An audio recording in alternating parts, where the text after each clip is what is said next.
생각하고 행하는 공동체. 지난 주일에는 하나님의 평화가 흐르는 공동체가 제목이었습니다.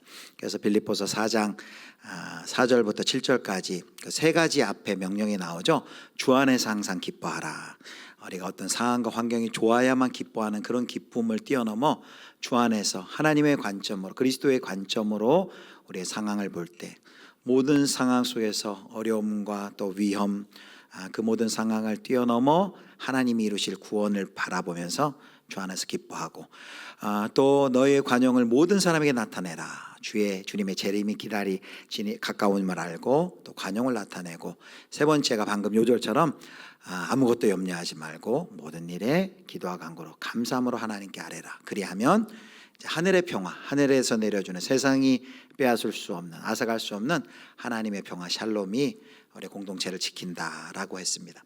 이제 오늘은 그 뒤를 이어서 이제 8절과 9절, 이제 두 절인데요. 사실 8, 9절은 한 문장입니다. 8, 9절을 통해서 그 하나님의 평화가 어떻게 이제 세상 가운데로 흘러갈 수 있을지 우리가 그 문제를 놓고 함께 살펴보도록 하겠습니다. 자, 우선 8절을 먼저 보면요. 8절 제가 읽겠습니다. 이제 8절에는 6가지의 빌립보 교회 성도들이 세상 속에서 지켜야 될 덕목들이 나와요. 그리고 그 6가지를 마지막에 이제 2가지로 요약을 합니다. 그 6가지는 형용사고 나머지 뒤에 덕과 기림은 이제 명사인데요. 6가지가 뭔가 보면, 끝으로 형제들아, 무엇에든지 참되며 무엇에든지 경건하며 무엇에든지 오르며 무엇에든지 정결하며 무엇에든지 사랑받을 만하며 무엇에든지 칭찬받을 만하며, 6가지고요. 그리고 이제 6가지 내용을 둘로 줄이면 한마디로 그것은 무슨 덕이 있든지 무슨 기림이 있든지 이것들을 생각하라 라고 말합니다. 그런데 여기 이제 6개의 덕목들은 빌립보 교회 성도들이 아주 잘 아는 단어들이에요. 왜냐하면 그 헬라 문화권, 이방에서 사는 헬라 문화권에 사는 그 빌립보 교회 성도들이 이와 같은 덕목들을 자라가면서 계속해서 배웠기 때문입니다. 교육받고 배웠고, 헬라 문화 속에서 이 6절에 나와 있는 이 도덕적인 명령들, 이 덕목이 굉장히 가치 있게 여겨지는 것들이 지금 나열이 되고 있습니다. 그런데 사도 바울은 이제 8절에서 끝으로라고 하면서 그 목록들을 제시하고 있는 것이죠. 여기 끝으로는 3장 1절에도 그 표현이 똑같이 나왔는데 이제 끝납니다. 마지막으로 그런 뜻이 아니라 앞에 있는 문맥의 내용을 정리하면서 다시금 이제 화제를 전환하는 것입니다. 즉 앞에 우리가 방금 복습한 것처럼 4절에서 7절까지의 내용을 요약하면서 이제 8절과 9절에서 다시금 세밀한 권면을 하기 위해서 쓰인 접속사입니다. 그래서 뭘 말하느냐 하면, 특별히 4절과 7절은 방금도 살펴봤지만 그 4절에서 7절까지에는 선교적 문맥이 있어요. 4절에 7절 중에 중요한 게 모든 이들에게, 교회 밖에 있는 사람들에게도 관용하라 라고 했는데, 이제 그 명령이 주어진 후에 8절과 9절에서는 그럼 교회 밖에 있는 사람들에게 관용하는 것, 복음의 매개체로서의 인격을 나타내는데 그럼 도대체 어떻게 교회 밖에 세상과 연결될 것인가에 대한 이야기를 이제 8절과 9절에서 한다는 것이죠.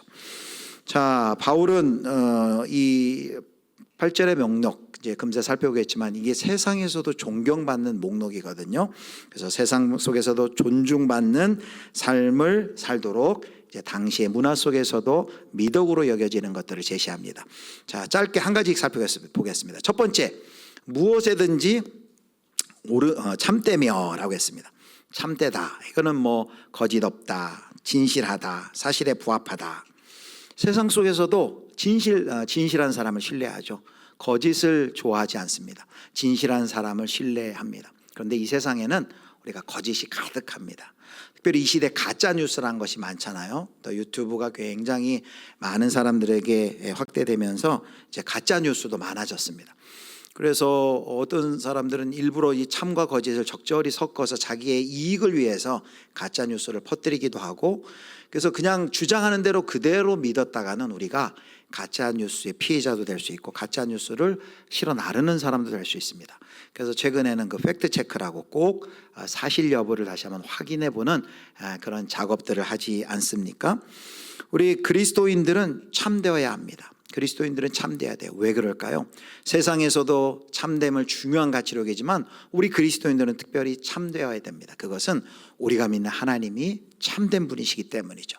그리고 우리의 참됨의 기준은 하나님의 진리가 기준이 되기 때문에 그 하나님의 참이신 진리를 기준으로 판단하고 또 생각하고 행동하기 때문에 우리는 그 참이신 하나님을 믿는 우리들은 세상 속에서도 우리가 참되어야 된다는 것이죠. 두 번째는 무엇에든지 경건하며입니다. 경건이라는 단어를 생각하면 이제 종교적으로 먼저 생각할 수 있을 텐데 여기서는 종교적인 의미만이 아니라 이런 뜻입니다. 품이 있는 고상한 또 명예로운 상태입니다. 품이 있는, 우리 주변에서도 사회 속에서도 이렇게 품이 있는 분이 있잖아요. 품격이 있다 이런 말을 합니다. 최근에 이렇게 인사청문회 같은 거 할 때 보면 여야가 되게 어떤 정책을 가지고 논하기보다는 이렇게 인신공격을 많이 이제 하게 되고, 그래서 청문회가 이렇게 난장판이 될 때가 많습니다. 그런데 가끔씩 그런 뉴스가 떠올라요. 아주 품격 있는 질문이었고 품격 있는 대답이었다라고 해서 어떤 꼬투리 잡는 식이 아니라 인신공격하는 게 아니라 정책에 대한 질문을 하고 그것에 아주 성실하게 아주 수준 높은 대답을 할 때 우리가 참 품격 있다, 품격 있는 사람이다라고 하는데, 세상에서 이 품격을 굉장히 중요하게 여기는데 우리 그리스도인들은 세상에서도 품이 있는 사람들이 되어야 된다는 거죠. 왜냐하면 우리의 품위는 세상이 추구하는 것과 좀 결이 다른 게 6개가 다 그렇지만 하나님을 경외하는 마음에서 나오는 품위이기 때문입니다. 그래서 진짜 품위, 더 깊은 품위, 사람을 생각하지 않는 것이 아니라 사람만 생각하는 것이 아니라 하나님 앞에서의 진짜 품위를 우리는 보여줄 수 있는 사람들이 그리스도인들이라는 것이죠. 자, 세 번째는 오르며, 이 단어가 헬라어 디카이오스라는 유명한 단어인데요. 보통 하나님의 의라고 할 때 이제 이 단어를 쓰는데, 여기 본문에서는 정의롭고 올바른 것을 뜻합니다. 공적 영역에서도, 이 세상 속의 사회 속에서도 정의로운 것, 그리고 올바른 것, 정직함, 굉장히 중요한 가치죠. 세상 속에 살아가는 그리스도인들의 세상 속에서도 정의롭고 공정하고 정직해야 된다라고 말하고 있습니다. 그 다음에 정결하며입니다. 정결함, 순결함, 더럽혀지지 않은, 이 부패한 세상 속에서 살아가는 많은 사람들이 이런 정결함, 순결함, 깨끗함을 존중하지만 우리는 그들이 추구하는 정결함보다 어떻게 우리가 더 깊이 들어가죠. 왜냐하면 우리 그리스도인들이 말하는, 성경에서 말하는 정결함은 단순히 행동으로 무엇을 하고 안 하고 정도가 아니라 마음과 동기까지 살피는 정결함입니다. 세상 속에서 바로 하나님 앞에서의 정결함으로 세상 속에서 정결함을 나타내야 된다는 것이고요. 그 다음에 5번째는 사랑받을 만하며입니다. 사랑스러운, 이런 뜻입니다. 세상 속에서도 행동이나 말이 사람들에게 사랑받는 것 굉장히 중요하죠. 친절, 배려, 이렇게 할 수 있습니다. 최근에도 뭐 그런 뉴스들이 나오더라고요. 관광지에 갔는데 주문을 했는데 뭐 몇 분 만에 나가라고 해가지고 그게 문제가 돼가지고 뭐 시에서 점검을 나가고 또 상인들이 교육을 받고 그럽니다. 왜 그런 반응들이 일어날까요? 친절하지 못하고 또 손님을 배려하지 못하는 것, 사회 속에서도 그런 것을 좋지 않게 보는 것이죠.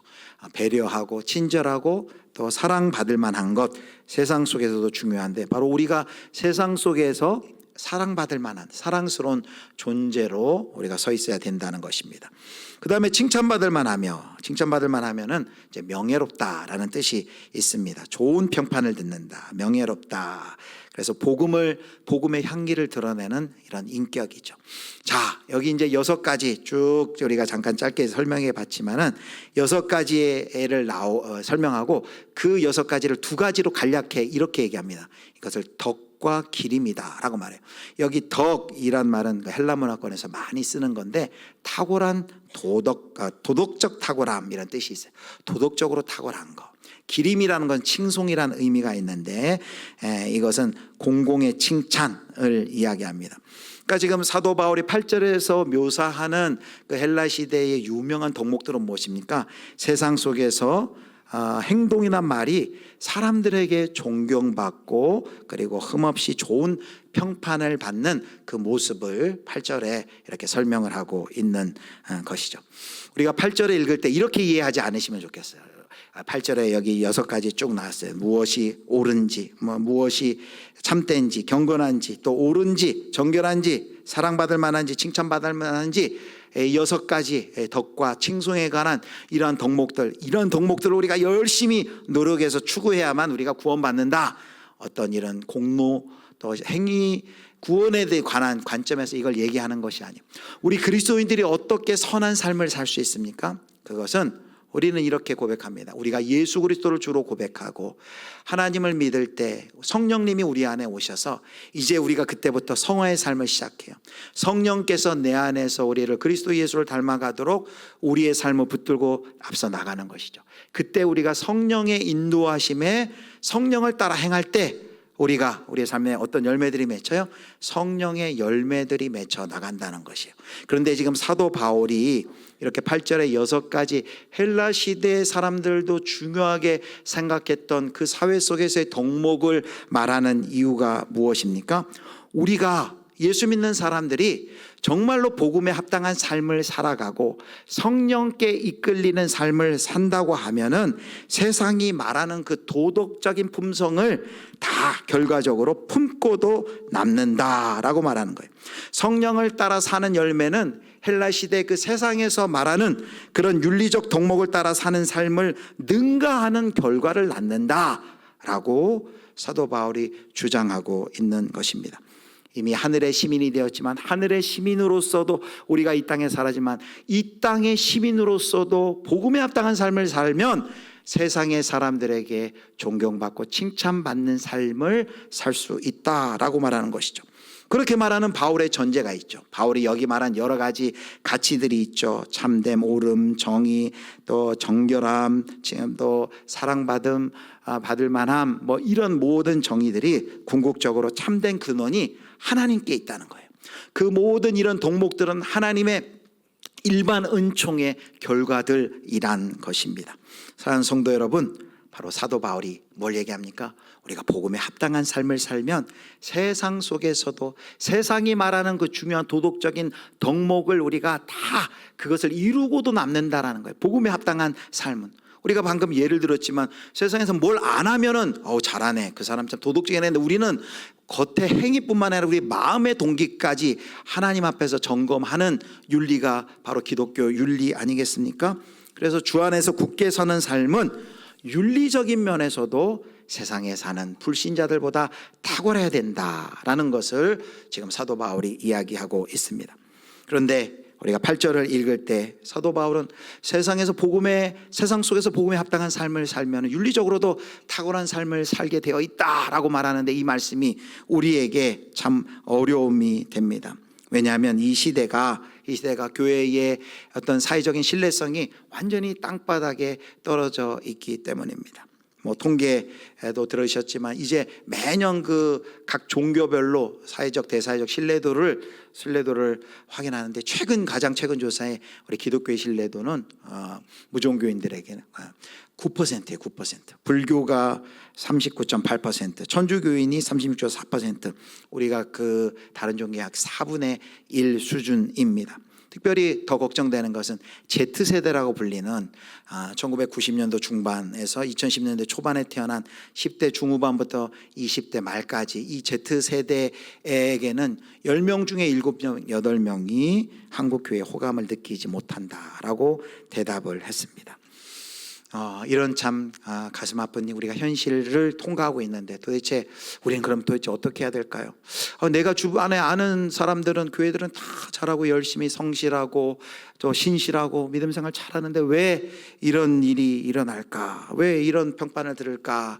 이건 우리 일은 아닌데 왜 이거나 소수의 한국교회 문제되는 큰 교회 대형 교회 문제야 라고만 우리가 생각하고 있을까요? 우리도 뭔가는 해야 되지 않겠습니까? 여러 가지 어떻게 우리가 이 세상 속에서 신뢰를 회복할 것인가 여러 가지 이야기를 할 수 있겠지만 오늘은 이 설교 본문에서 우리가 한 가지 사도 바울이 제시하고 있는 방법을 우리가 살펴보려고 합니다.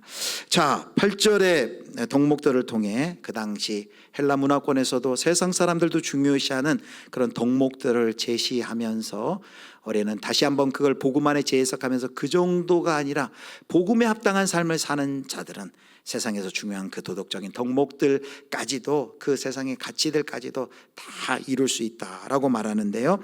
그렇게 말하면서 8절 하반절에 사도 바울이 말한 이 중요한 한마디 동사가 있습니다. 자, 8절을 다시 보여주시기 바랍니다. 자, 8절 말씀, 4장 8절. 자, 마지막에 보면 쭉 이야기하고 무슨 덕이 있든지 무슨 기림이 있든지, 그 다음에 사도 바울이 이렇게 얘기합니다. 자, 이것들을 뭐 하라고 합니까? 생각하라 라고 말합니다. 이게 오늘 첫 번째 중요한 동사입니다. 8절 9절은 한 문장인데 두 동사가 나와요. 하나는 생각하라, 하나는 행하라. 그래서 오늘 설교의 제목이 생각하고 행하는 공동체인데, 첫 번째는 생각하라 라는 것입니다. 여기 생각하라는 그냥 단순히 생각하라는 의미보다는 숙고하다 라는 거예요. 깊게 생각하다 또는 묵상하다라는 그런 뜻도 가지고 있습니다. 무엇이 여기 무슨 일이든지, 무엇이 참되고 경건하고 옳고 순결하고 사랑스럽고 칭찬받을 만한 일인지 깊이 생각해라, 숙고하라 라고 이야기하고 있는 것입니다. 자, 여기 생각하라 라고 말이 나와 있는데요, 이 빌립보서에서 이 중요하게 생각하는 것이, 중요한 주제 중에 하나가 바로 이 생각입니다. 관점 또는 마음입니다. 여기 우리가 주 안에서라는 걸 지난주에도 주 안에서 항상 기뻐하라 했는데, 주 안에서란 말은 한마디로 이거예요. 세상의 관점을 버리고 주님의 관점을 가져라 라는 것입니다. 주님이, 그리스도가 십자가를 지러 가실 때의 그 생각과 태도와 행동을 가져라는 거예요. 주님의 관점을 가지라는 거예요. 주님의 관점을 갖는다는 것은 빌립보 2장 5절에서 나온 것처럼 이와 같습니다. 자, 빌립보서 2장 5절 말씀 같이 읽겠습니다. 너희 안에 이 마음을 품으라. 곧 그리스도 예수의 마음이, 주님의 마음을 품는 게 바로 주님의 시선을 갖는 것, 주님의 관점을 갖는 것이다라는 것이죠. 그리스도의 마음을 품고 주님의 관점으로 보는 것이죠. 무엇이 옳은 일인지, 무엇이 정결한 것인지, 무엇이 참된 것인지, 무엇이 사랑스럽고 칭찬받을 만한 것인지 깊이 생각하라라는 것이죠. 그래서 이 주님의 마음을 갖는다라는 것은 우리의 가치관과 사고방식이 바로 그리스도의 시선, 그리스도의 관점, 성경적인 가치관을 가져라라는 말과 동일합니다. 첫 번째, 그래서 우리가 이렇게 첫 번째 우리 대지를 우리가 이렇게 가슴에 새기겠습니다. 같이 읽겠습니다. 복음이 우리의 가치관과 사고방식을 새롭게 해야 삶이 달라진다. 모든 사람마다 가치관이 있어요. 보통 이제 세계관이란 말을 다 쓰는데, 세계관이 없는, 가치관이 없는 사람이 없어요. 다 어떻게 보면 80억 인구 모든 사람들 저마다의 가치관이 다 있어요. 그런데 또 이 가치관을 또 부류로 나눌 수 있어요. 동양은 동양적인 가치관, 서양은 서양적 가치관, 종교도 불교적인 가치관, 기독교적 가치관, 또 유교적 가치관, 샤머니즘의 가치관이 있는 것이죠. 그리고 그 가치관이 모든 문화 속에 다 들어가 있습니다. 그래서 그리스도인들은 누구냐? 먼저 여기 생각하라라고 했는데, 바로 그리스도의 주 안에서 바로 주님의 관점으로 모든 상황을 보고 무엇이 옳은지, 무엇이 순결한지, 무엇이 바른지를 판단해야 된다라는 것이죠. 근본적인 관점의 필요가 필요하다는 거예요. 그래서 우리 선교학자들이 이렇게 얘기합니다. 예수님을 믿는다는 건 뭐냐? 그 사람의 가치관, 세계관이 바뀌는 것이다 라는 것이죠. 그리고 이런 책도 있습니다. 책 제목이 데로 밀러라는 분이 쓴 책인데요, 책 제목이 생각은 결과를 낳는다 라는 책이에요. 이게 기독교 세계관에서 유명한 책인데, 여기서 데로 밀러 이분이 이런 주장을 해요. 사람들을 지배하는 생각과 사상이 여러 빈곤과 번영의 원인이라는 거죠. 그러니까 어떤 물질적인 풍요나 외부에 나타나는 요인보다 더 중요한 것은 그렇게 나타나는 결과로 나타난 것은 사실은 개인의 공동체의 어떤 가치관, 세계관, 신념 때문이다라는 것을 바로 이 책을 통해서 그 주장을 증명을 합니다. 실제로 히틀러의 그 생각 때문에 수백만 명의 사람들이 죽지 않았습니까? 생각으로 그치지 않고 결과로 나타났고, 윌리엄 윌버폴스와 같은 사람들, 흑인을 짐승 취급하고 노예무역했던 그 시대 가운데 똑같은 인간으로 그들도 우리와 평등하고 고귀한 존중, 하나님의 형상이다라는 그 생각이 많은 흑인 노예들을 살리는 결과를 맺었습니다. 그래서 우리가 정말 우리의 생각의 가치체계, 사고방식은 주님 안에 있는지 성경적인지를 점검해 봐야 돼요. 왜냐하면 우리는 나면서부터 이미 우리의 문화권 속에서는 자연스럽게 유교적이고 또 불교적이고 샤머니즘적인 세계관이 우리 안에 자연스럽게, 어디 가서 교실에서 배우지 않아도 우리 안에 자연스럽게 그런 가치관이 맺혀져 있기 때문입니다. 그래서 우리가 예수를 믿으면서도 샤머니즘적으로 믿을 수 있어요.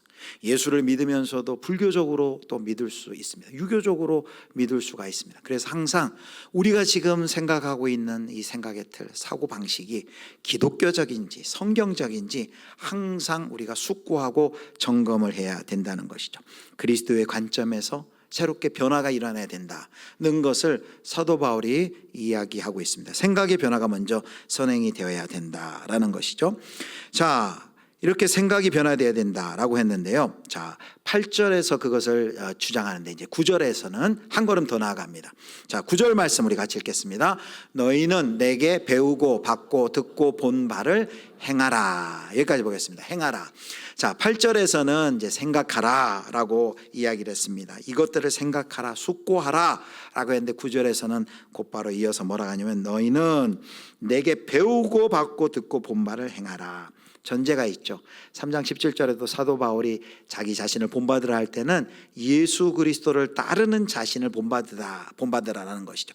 여기서도 사도 바울이 배우고 받고 듣고 본바라는 것은 바로 예수 그리스도를 따르는 사도 바울이 한 그 모든 삶과 실천의 모범을 보여주는 것이죠. 예수 그리스도를 따른다는 그 전제하에서 3장 9절에 이 명령을 하고 있는 것입니다.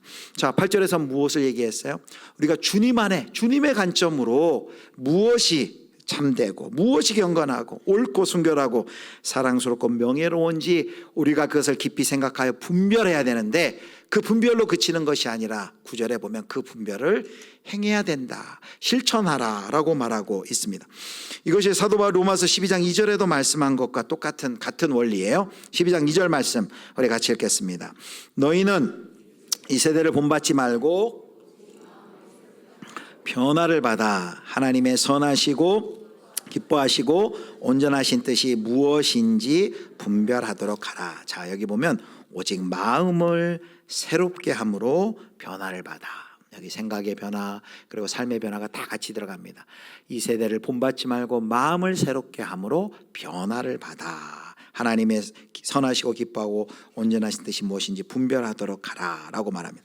사도 바울은 단순히 생각에 그치는 것이 아니라 그렇게 분별했으면 그것이 왜 생각에까지 행동에까지 이어져야 된다, 실천에까지 이어져야 한다라고 주장하는 것일까요? 그것은 이 4장 8절과 9절은 아까 설교 초대에도 얘기했지만 그리스도의 평화를 누리는 공동체가 어떻게 하면 그 세상 밖의 사람들과 연결이 되어서 그 그리스도의 평화를 흘려보내줄까에 대한 문제라고 했습니다. 자, 그리스도의 평화를 흘리려면 세상과 교회가, 공동체가 접촉점을 찾아야 하는데 그 접촉점을 어떻게 찾을 수 있어요? 교회 밖 사람들은 언제 복음에 주목해요? 그것은 성도들의 삶을, 복음에 주목하기 전에 먼저 성도들의 삶을 읽기 때문이다라는 것입니다. 그래서 두 번째 대지 우리 같이 한번 읽겠습니다. 두 번째 같이 읽습니다. 삶이 바뀌어야 세상이 복음을 본다. 세상은요, 우리가 교회 안에서 열심히 기도하고 제자 훈련하고 열심히 교회 안에서 하는 이런 우리의 그 종교적 어떤 행동에는 세상은 아무런 관심이 없어요. 뭐 새벽부터 아무리 많은 사람이 막 특세를 하고 줄을 많이 서 있어도 세상은 관심 없어요. 근데 세상은 언제 관심이 있습니까? 어떤 때 관심이 있어요? 여기 8절에 말한 이런 6가지 덕목에 있어서 탁월함을 보일 때 세상이 고개를 들어서 그리스도인들을 보고 우리가 말하는 복음에 귀 기울인다라는 것이죠. 삶이 바뀌어야죠. 생각만 하고 있으면 안 되고, 생각한 대로 주 안에서의 그 관점과 생각이 변화되는 것까지, 그 변화를 세상이 볼 수 있게 해야 한다는 것이죠. 자, 그렇다면 아주 중요한 마지막 질문인데, 바울이 그렇게 세상적으로도 8절처럼 좋은 평판을 받으면서 그리스도인들은 이 살아가야 된다라고 말하는, 그렇게 권면하는 중요한 이유가 무엇일까요? 그것은 그리스도의 마음을 품고 세상 속에서도 좋은 평판을 듣고 칭송을 들으면서 살아야 하는 이유는 바로 선교를 위한 것입니다. 자, 그것이 이미 빌립보서 2장 15절 16절에 나와 있어요. 자, 15절 같이 읽겠습니다. 이는 너희가 흠이 없고 순전하여 어그러지고 거스르는 세대 가운데서 하나님의 흠없는 자녀로 세상에서 그들 가운데 빛들로 나타내며, 16절 생명의 말씀을 밝혀 나의 다름질이 헛되지 아니하고 수고도 헛되지 아니하므로 그리스도의 날에 내가 자랑할 것이 있게 하려 함이니. 15절에 보면 세상을 뭐라고 얘기해요? 흠이 없고 순전하여 어그러지고 거스르는 세대 가운데서, 여기 이렇게 얘기합니다. 하나님의 흠없는 자녀로서, 그리고 세상에서 그들 가운데 뭐로 나타난대요? 빛들로 나타나며, 어두운 세상 가운데 그들 가운데 빛들로 나타내는 바로 선교를 위한 것이라고 할 수 있습니다. 빌립보 전체에서 사도 바울이 강조하고 있는 것은 삶으로서의 선교예요. 삶으로서 선교하려면 이 교회 공동체가 건강하게 그리고 신실하게 서야 되고, 그 다음에 세상과 접촉점이 있어야 되는데, 우리도 교회도 있는 교회잖아요. 하나님과 세상을 잇고 교회와 사회를 잇고, 그리고 다음 세대 믿음을 잇고 일상과 천국을 이루려면 접촉점이 있어야 돼요. 그 접촉점을 사도 바울은 8절에서 제시하고 있는 것입니다.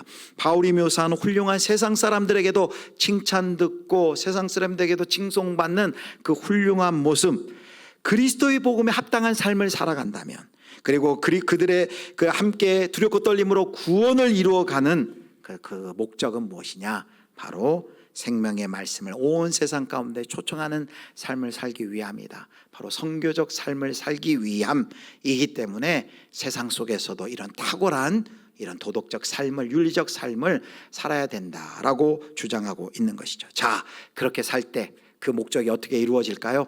자, 바로 7절에 마지막 9절에 이런 약속이 있습니다. 자, 9절 보면, 자, 같이 읽겠습니다. 너희는 내게 배우고 받고 듣고 본 바를 행하라. 그리하면 평강의 하나님이 너희와 함께 계시리라.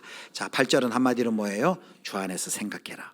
9절 상반절은 뭐예요? 그리고 그것을 행하라. 근데 9절 하반절 마지막에 뭐라고 얘기합니까? 그리하면, 그렇게 하면 평강의 하나님이, 평화의 하나님이 너희와 함께 계시리라. 여러분, 지난 시간에 7절에 하나님의 약속을 기억하세요? 자, 7절 보여주세요. 7절에도 이 하나님의 평화를 이야기했죠. 7절에는 어떤 약속이 있습니까? 자, 4장 7절입니다. 4장 7절 말씀. 그리하면 모든 지각에 뛰어난 하나님의 평강이 그리스도 예수 안에서 너희의 마음과 생각을 지키시리라. 자, 하나님의 평화는 단순히 스트레스 덜 받고 마음에 좀 안심이 되고 그 정도가 아니라 그랬죠. 여기 평화, 이 평강으로 해석된 이 단어는 구약의 샬롬이라는 단어입니다. 샬롬은 성경 전체의 주제라고 부를 수 있을 정도로 아주 큰 주제예요. 샬롬의 뜻이 무엇입니까? 하나님의 창조 질서 안에서 모든 피조물이 온전한 관계를 회복하는 거예요. 죄로 인해서 인간과 하나님과의 관계가 깨어지고, 인간과 피조세계와의 관계가 망가지고, 인간과 이웃과의, 사람들과의 관계가 깨어지고, 심지어 자기와의 관계도 끊어지는 이 망가지고 깨어진 병든 세상 가운데 그리스도 예수를 통하여서 하나님과 나의 관계 회복의 시작으로 그 샬롬이 온전한 평화가 이 땅 가운데 임하고, 바로 새하늘과 새 땅은 바로 샬롬의 나라인 것이죠. 그런데 그 샬롬이, 시작된 하나님의 샬롬이 누구를 통해서 이루어져요? 바로 이와 같이 주 안에서 모든 것을 생각하고 판단하여 행하는 그 사람, 그 공동체를 통하여서 하나님의 샬롬이 세상 가운데 흘러간다라는 것이죠. 사랑하는 성도 여러분, 바로 이것이 선교적 삶이에요.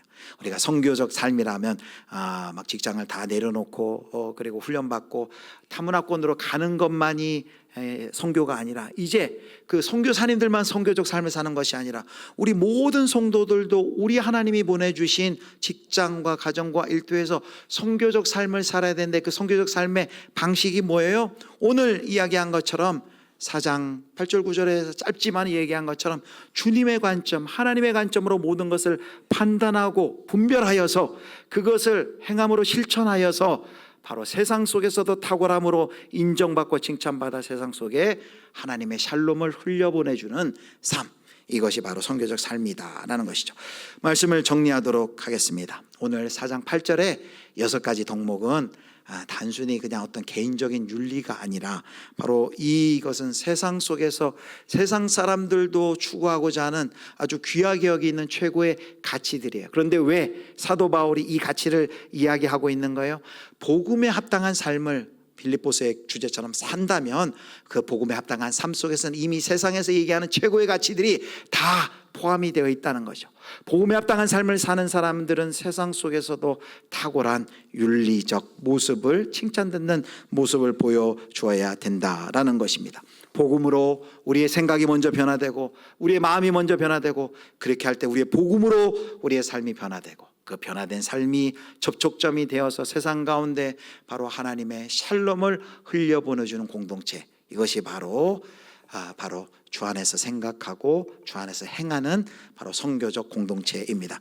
오늘 정리해 보도록 하겠습니다. 자, 3가지 8절과 9절을 통해서 우리는 어떻게 우리가 하나님의 평화를 가진 공동체가 세상과 접촉하여 그것을 흘려줄 수 있을까를 살펴봤습니다. 자, 첫 번째 무엇이 달라져야 됩니까? 첫 번째, 복음이 우리의 가치관과 사고방식을 새롭게 해야 삶이 달라진다. 그래서 공동체에서 계속해서 우리의 가치 판단의 기준은 성경적인가, 이것이 정말 기독교적인가, 말씀의 복음에 근거한 것인가를 우리가 계속해서 점검을 해봐야 됩니다.